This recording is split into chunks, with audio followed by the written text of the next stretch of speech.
Some of you know me, some of you do not. I'm Professor Gil Gonzalez. I'm the Associate Dean of First Year Programs, and can you believe you are 3 weeks into your undergraduate education at Whittier College? Only 3 weeks ago, you were up at the Harris Amphitheater saying your teary goodbyes and your see you laters to your families at the President's Welcome Convocation. And perhaps you remember President Herzberger asking us to sit in silence, as our Quaker founders would have done, to reflect upon our day and listen to our environments. So please, join me in a moment of silence.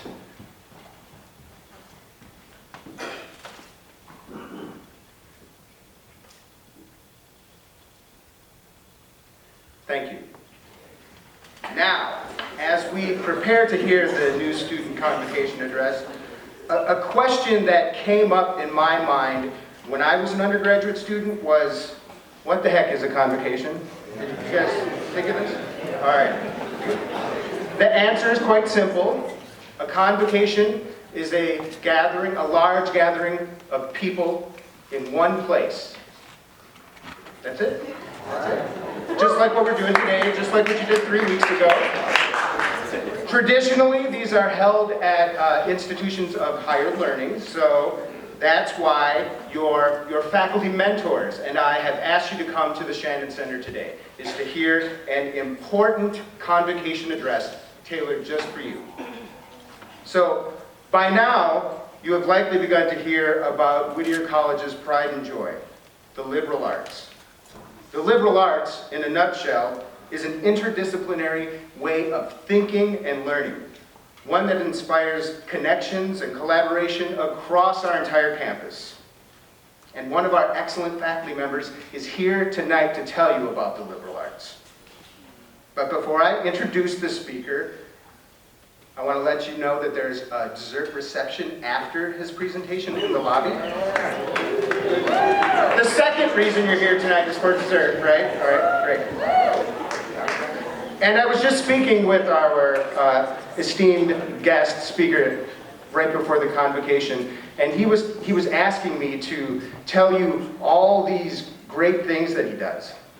And I said, you know, I want you to tell them all the great things that you do, all the interdisciplinary teaching and connections and learnings that you have to inspire us all. So, without further ado, please join me in welcoming the 2017 New Student Convocation Address speaker, Associate Professor of English, Sean Morris.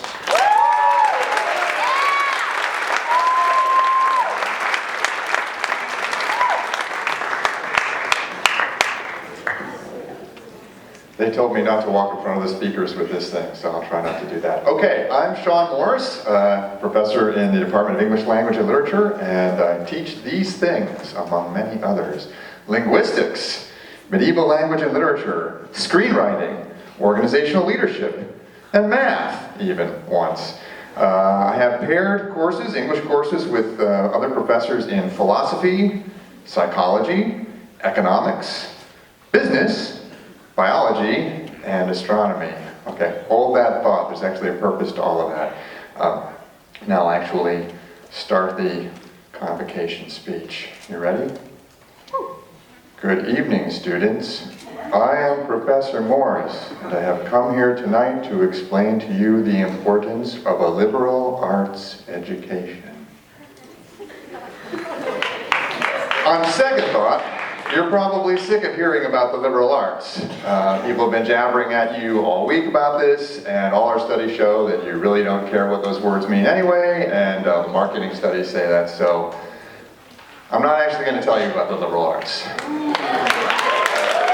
But I am going to show you about the liberal arts by telling you a bunch of stories. First story. It's the story of a young man. He's an orphan, living with his aunt and his uncle, and thinks he's totally ordinary, until one day he learns that not only is he not ordinary, he's the most extraordinary person who ever lived.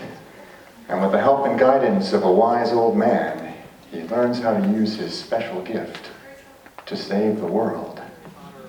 What story is this? Somebody said Harry Potter. Harry Potter, he's an orphan, living with his aunt and his uncle. Thinks he's totally ordinary until one day, you're a wizard, Harry. Discovers not only is he not ordinary, like the boy who lived, he's the most extraordinary person who ever lived, and with the help and guidance of a wise old man, Dumbledore, he learns how to use his special gift to save the world. It's a great story. Did anybody have a different answer? Star Wars, Luke Skywalker. He's an orphan, living with his aunt and his uncle. Thinks he's totally ordinary until one day he learns, you must come with me to Alderaan if you're to become a Jedi like your father. Alderaan? I'm not going to Alderaan. I gotta get home. I'm in trouble as it is. Learns he's not only not ordinary, but the most extraordinary person who ever lived, and with the help and guidance of a wise old man, Obi-Wan Kenobi, learns how to use his special gift to save the world. Did somebody have another answer? I can barely see him through the lights, but somebody's got a hand up there. Spider-Man. Spider-Man. Peter Parker. Do it with me. He's an orphan, living with his aunt and his uncle. Thinks he's totally ordinary until one day he's bitten by a radioactive spider, gets all these special powers, and with the help and guidance of a wise old man, memory of his Uncle Ben, he learns how to use his special gift. With great power comes great responsibility to save the world. Anybody have one more? There's a long list of these things. Batman, yeah, works a little bit more loosely because he's not exactly living with his aunt and his uncle, but he's an orphan, and he's going to have some guidance, the memory of his dead parents, to lead him on. I noticed nobody mentioned Beowulf, one of my favorites. He's an orphan, living with his aunt and his uncle. Wise old King Hrothgar gives him some advice, learns how to use his special power to save the world. We can also throw in here, nobody mentioned Lord of the Rings. Frodo Baggins. You know what I'm going with this. He's an orphan, living with his uncle. It's actually his cousin twice removed or something like that, but he's older and he calls him uncle. And he learns how to use his special gift with the help and guidance of a wise old man, Gandalf, to save the world. It's also the King Arthur story, too. These things could go on and on and on. I mean, ever since Joseph Campbell in the 1950s with a book called The Hero with a Thousand Faces, people have known about the monomyth. And if you've never seen the YouTube video that explains why Adam Sandler's movies got bad after like Happy Gilmore, in terms of the monomyth, you should look that up. It's a fun time, and it'll dive into these things. So people have known for a long time, critics have written about these stories having the same plot line. My question has always been, why? I mean, why do we not only tolerate these same stories being wheeled out again and again and again in different clothings, but honestly, these are frequently the stories that we are looking forward to the most. Dr. Strange, anybody coming up in here? Yeah. So there's a power to these things that I think goes beyond simply the plot line, and I think it comes down to the values. In addition to having shared story elements, these stories often have a lot of values in common with each other. Things like, for a couple of examples among many, it's not about you, it's about the mission. There's something greater out there that you can become a part of, that transcends your personal life, something that matters. Where to draw the line between being brash and being prudent. To quote from Captain Pike in one of the most recent Star Trek movies, as he's talking to a young and somewhat out of control Captain Kirk, you think you're indestructible, but one of these days you're going to get yourself killed and your entire command with you. Want them to be daring. But where's the balancing point in there? Making those decisions, very difficult. And to quote from Dr. Van Helsing in Dracula, the one thing that the heroes have against all of Dracula's formidable undead powers is the power of combination.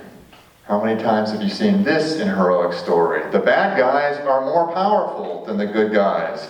Sauron, Lord Voldemort, Darth Vader and the Emperor, any number of supervillains. But there's, pardon? Carnage, Venom, thank you.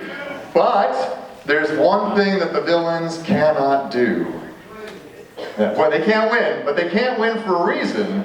They can't work together. Whereas the heroes, even though they often have differences, will find a way to overcome those differences, build alliances, work together, and are able, in the end, to defeat something which otherwise is more powerful than they are. So there are lots and lots of things like this that you could say, but for me what's especially moving about this is that on the one hand, these are stories that are fake.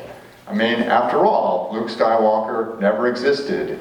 And if you're bitten by radioactive spiders, unfortunately, you don't get superpowers. You probably get sick. And to quote Uncle Vernon from Harry Potter, there's no such thing as magic.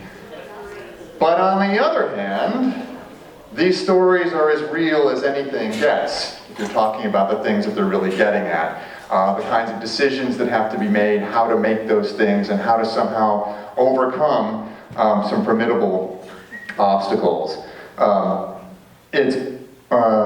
Also, my colleagues in business administration tell me, these things are connected with the values and ideas that are taught in management and leadership schools. And in fact, that's how I ended up teaching organizational leadership, because it turns out that even though they didn't know it, what MBA students have been studying all these years is Beowulf. That's the way I like to put it anyway. There's a point to be made about this. I didn't set out to discover these things. I didn't set out to find that there was some value system in heroic literature that was connected to what people teach in leadership and business programs. I simply was following my interest, a real interest in hero stories, and I was learning about them. And then one other step that came out of that was that I was also talking to colleagues of mine who were pursuing other interests, that they weren't doing heroic stories. But they were learning about other things, and then it turned out, as we were talking about our particular passions and expertise, that there were lots of connections to be made. I think I see you over there, Jeff. Yay! And that's the kind of education you're going to get here for the next 4 years. A connected education, a T-shaped education, where the vertical bar is the expertise, the personal passion that you're pursuing and learning a lot about. And the horizontal bar are all the things that you're learning about that you might be able to connect with. Somebody else is going to be following another one of those details down, and you never know what kinds of things will come about when you get together and make those connections. Depth and breadth. Notice I didn't use the words liberal arts. Oh, oops, there I did. A connective education. There's more to say about this, but first it's time for another story.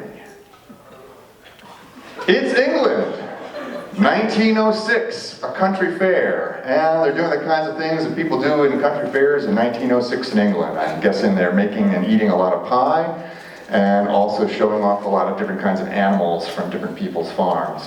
One person there is Francis Galton, and he's on a mission, because they're having a contest to determine the weight of an ox. Guess how much this ox weighs? And then you can pay your 6 pence and put in a little thing on a slip, and the people with the best answers are going to get prizes. But Galton doesn't want a prize. He wants to test his theory about human beings. And to put it not too kindly, his theory about human beings is this. Out there among all the human beings are a handful of really talented people, and then a bunch of morons who are dragging them down. What a great opportunity to prove that the world is full of morons, thinks Francis Galton. If I just get my hands on the little slips of paper from this contest, I can look through them all and add them up and average them. Because after all, within this big, huge canister of slips guessing the weight of that ox are going to be a couple of really good guesses, because there are experts out there, talented people, who will know something about how much an ox is going to weigh. And also, a whole lot of really bad guesses from people who don't know anything about oxes, and they put in their guess anyway. And, you know, if you add it up, it ought to average out to be a pretty low average, right? It could be much lower than the average of the best guess. That's what you might think. But Francis Galton was wrong. What he found when he averaged all those guesses, including guesses from people who shouldn't know much about oxes, was that in fact, the average, the group answer, was actually a better guess than even the very best individual guess in the whole canister. What? Okay.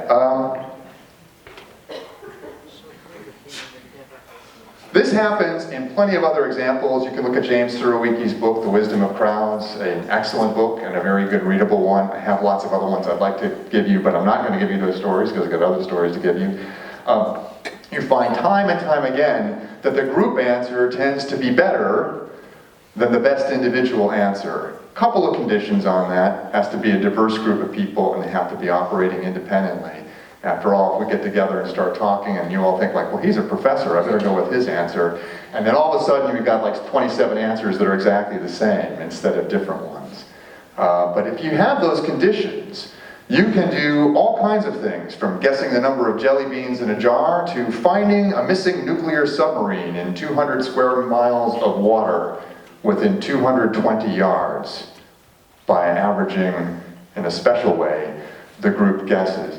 No individual among those Navy people was within 220 yards of that submarine, but together they were within 220 yards of that submarine. That's a pretty good guess. How does this work? How could this be possible that you can get things together? Remember, right? There's like a farmer and a butcher guessing on the weight of that ox. They ought to have a pretty good idea, but I'm guessing too. And I can tell you, I know nothing about oxen. And I'll bet there's at least one more of you out there who also knows pretty much nothing about oxen.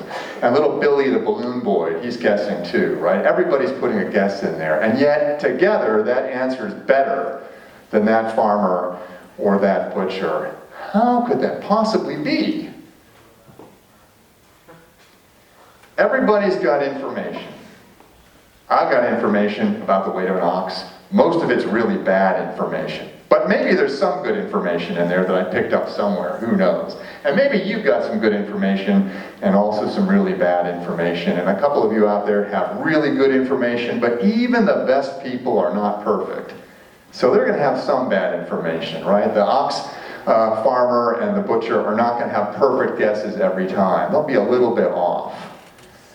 But our good information is going to line up and reinforce each other, because there's an objective answer out there. Be all over the place. Little Billy the balloon boy is going to be too low, I'm going to be too high, somebody else is way off in one direction, way off in another direction, a little bit off in one direction, a little bit off in another direction. And that bad information is going to cancel out if you put it together. And what you're left with is the very best information that people had. This is called the wisdom of crowds. The good information reinforces the group answer under the right conditions. If you've got diversity and independence, is going to be better than the individual answer. Well, that's a great story and it's a great book. But what does it have to do with what we're talking about tonight?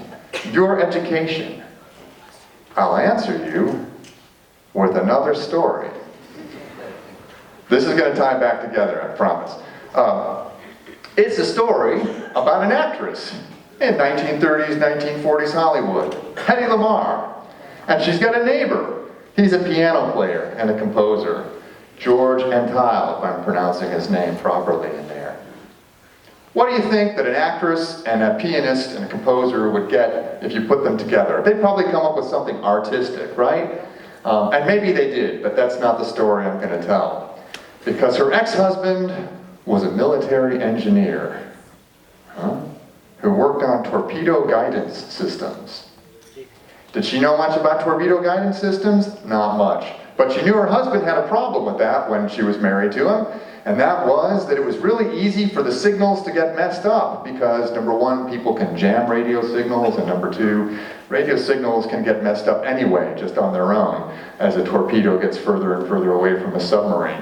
Well, one night she's sitting around talking with her pianist-composer neighbor about this problem, remembering something about that, and then suddenly he starts thinking, well, you know, I've got this piano keyboard and it's got 88 keys and I can combine them in all kinds of ways. And they started talking and talking and talking and suddenly realized that if you had a radio signal system that used 88 different tones, you could actually get a much stronger system because you could reinforce the tones the way people reinforce tones in music. And they patented it, and it was a device for making a stronger signal in torpedoes. They gave it to the American government. The government never actually used it, but the idea of spread spectrum communication exists today and powers cell phones. It's part of what makes them work. Because of an actress and a pianist having a conversation about her ex-husband's problem with military torpedoes. Power of combination. If you get things put together, it's not just about guessing the number of jelly beans in a jar, it's about getting great ideas. Turns out that most great ideas and personal success in history have come from putting together a lot of ideas this way. Sometimes when people were looking for something else, because they happen to know a breadth of things, they realized that the thing they were looking for wasn't there, but they'd actually found something else. Particularly if they were talking with other people. They could combine their ideas and come up with something that no one had seen before. Because maybe nobody could have come up with it, since no one person has all the pieces that are out there. But I have a bunch, and you have a bunch, and if we put them together, we might come up with something that neither of us would ever have been able to come up with on our own. Wisdom of crowds, and remember that heroic story value, the power of combination. For example, an engineer at 3M was talking with one of his colleagues, the 3M Corporation, they make Scotch tape and stuff like that, and he was talking about the spectacular failure he had. Because he was trying to make a really super strong glue, but what he made was a really super weak glue. But his colleague that he was talking to happened to be in a choir group, and the week before they'd all been having problems because their sheet music wouldn't stay up on the podiums. And he's thinking, you know what I really need? We really need that super weak glue. And the Post-it note was born. True story, that's how they came up with it. Trying to make a super strong glue, made a super weak glue. Looks like a failure. But because he was talking to somebody else, because of the power of combination, actually came up with something that was incredibly useful rather than a failure. A couple other people, Penzias and Wilson at Bell Labs back in the 50s and 60s. Nobody remembers Bell Labs, but they used to make telephones. Remember telephones used to be plugged into the wall once upon a time? Anyway, you have a call, you got some static on it. These guys are working on getting rid of the static. Let's get rid of the static on the phones, and they just couldn't get rid of all of it. They're trying to find a way to get rid of the static on the phone. There's this hiss in the background that just won't go away, and then they realize that actually it's a hiss, a static that's everywhere in the universe. It's known as the cosmic microwave background. It's a big piece of the Big Bang Theory. They weren't looking for it, but they found it when they were trying to work on telephones. One more, actually two more. Dr. Forrest Dodrill, 1952, he's an MD and he's doing the first open heart surgery. The only problem with open heart surgery, there's actually probably a few problems. One of the problems with open heart surgery is you have to stop somebody's heart. And people need hearts to make the blood move, so they need a pump. He's in Detroit. Where could I get a pump? You got it from General Motors. There they are, they're talking. I'm sure that they tweaked it a little bit for his particular needs, but there were people there in town who knew a lot about making pumps for cars. Turns out that was something that could be used for people as well. And then the last one I've got here, Heinrich Hertz. This is a counterexample, but it works the same way. Scientist, 1886, I think. He discovered something called radio waves. Radio waves? This is really cool, people said. What's it useful for? And Heinrich Hertz said, absolutely nothing. Completely useless. He couldn't see what it was useful for. He found them. It took somebody else to say, how about a radio? How about television? How about Wi-Fi? Thank you, Heinrich Hertz. He couldn't have done it on his own. He didn't do it on his own, but on the other hand, the people who made those things couldn't have done it without him. Power of combination. These are just a very few examples among many. Trust me, I know it seems like I'm going on and on about these examples, but I threw away pages of them that I wanted to read tonight. You can talk to me afterwards and I'll excitedly show you through all of those. This is what your education is designed to do. It's designed to be connective, to get you to take the depth that you have and find ways of connecting it with depths that other people have. And then you'll be able to produce things that you never thought that you could have, that the world desperately needs, even though they never knew that those things would exist. You want to be an MD? Study English and history. These things help you figure out how to read evidence, how to maybe make deductions about diagnoses, also help you make connections with the human side of your patients as well as knowing the medicine in there. You want to be an FBI senior agent? You could major in KNS, kinesiology, work for the NCAA for a few years, and then parlay that into entry at a pretty high level in the FBI. You want to be a Silicon Valley marketing guru? Study psychology. You want to be a prize-winning winemaker? Study philosophy. You want to be a social media and run your own social media empire? Biology is not a bad way to do that. And 3 times president of the Academy of Motion Picture Arts and Sciences. Yep, the Oscars people. Political science. These are all Whittier alums, by the way. By the way, where do you suppose I got all these lists of examples of all the connections that I've been reading to you tonight? Yeah, Google's a good guess. I'm actually going to Google next. But I actually emailed my colleagues. I reached out, I used the power of combination. Thanks everybody who contributed. The last example on this list that I have is, you want to be a billionaire? Why don't you become a librarian? Because that's what the Google guys were doing.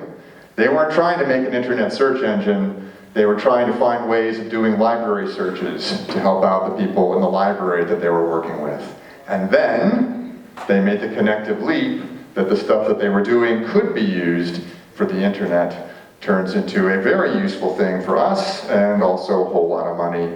Not frivolous examples of people who picked the wrong thing and wasted 4 years studying something that didn't matter until they finally found something that did.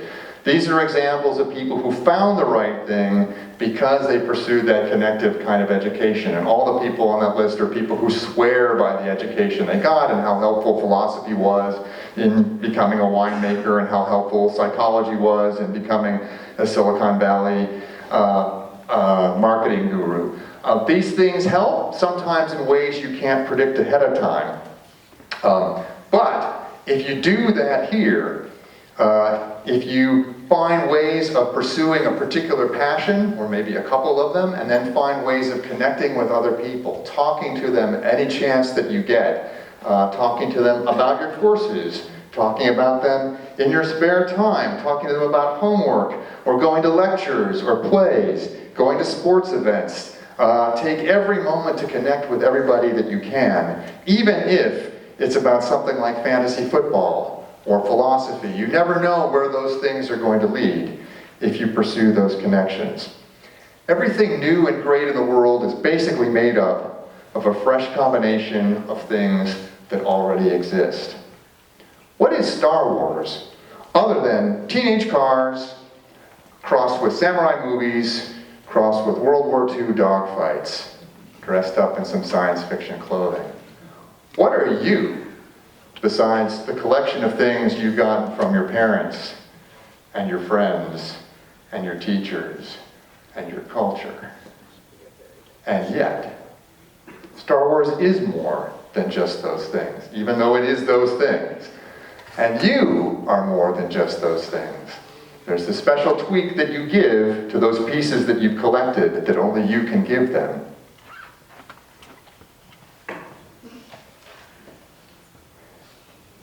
I had some big conclusion here to go with. Just have to actually look at these notes. It's a good thing I didn't throw these notes away.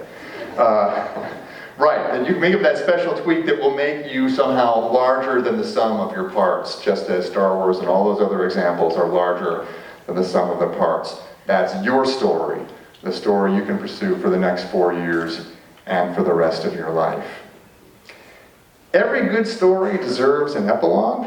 And I have one here tonight. I started with hero stories, and I think it's a good place to finish.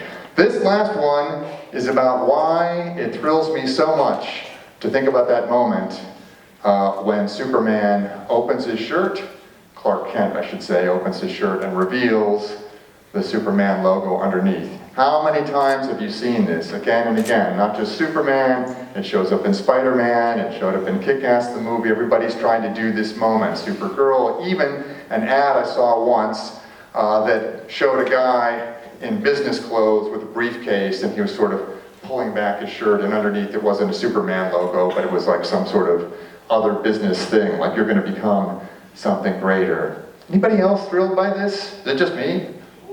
Woohoo! 2 of us, yeah. Excellent. For me, I think it's that idea that underneath that clothing, Clark Kent is something else. He's something so much greater than what he appears to be on the outside.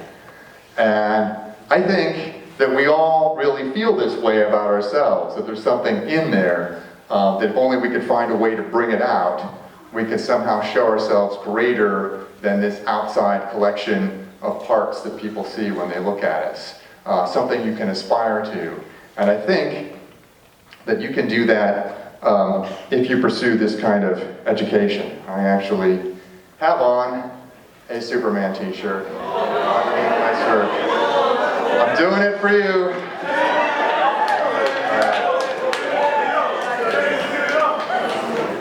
I'm taking it off.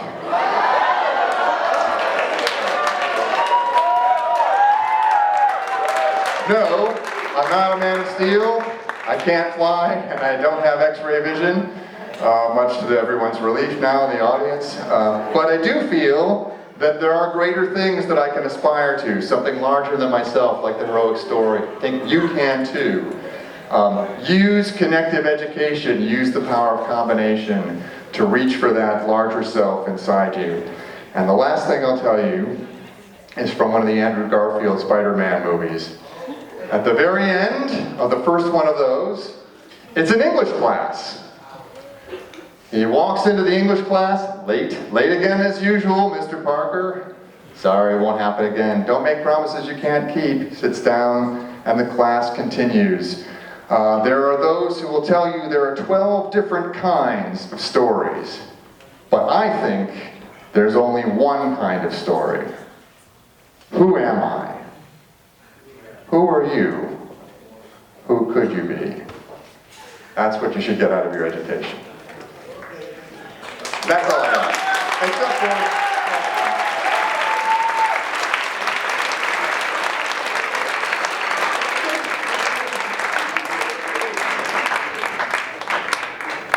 Hold on, does anybody have any questions for Dr. Morris? Yeah, I got lots more stories. I can give you 5-minute versions of all my classes if you want. I can't actually see anybody's hands because the lights are right in my eyes, so if you want... Yes. What did you want to be the 3rd week into college? Why did I want to be the 3rd week into college? I actually hadn't made up my mind yet. I wanted to be a whole lot of things. I'll tell you a secret about how I ended up in English. I wanted to major in math. I wanted to major in philosophy, a couple of different languages I wanted to do. Later on, I wanted to do things like art history. I wanted to do physics and astrophysics. I was all over the place. But the reason I ended up in English was because all those other ones, I thought, well, if I do math, that's all I'm going to do. By the way, this is not meant to be an anti-endorsement of all those other wonderful majors here at Whittier. And it's not meant to be brainwashing you into becoming an English major. No. But I didn't want to be limited. I didn't want to just do math. I didn't want to just do a particular science. I really wanted something that was connective and all-embracing, and that's why I ended up in English, because I just figured, oh, in English, I can keep talking about math and philosophy and history and all those other things, psychology, and also they're really cool stories. So, does that kind of answer that question? I wanted to be more of me, I guess. Any other questions? Yeah, honestly, with the lights in my eyes, I can't quite tell. I thought I heard somebody shouting out something earlier. Question right over here. Excellent. Since no one is asking questions, can we all go have dessert? That's what I'm doing, is holding you up from dessert.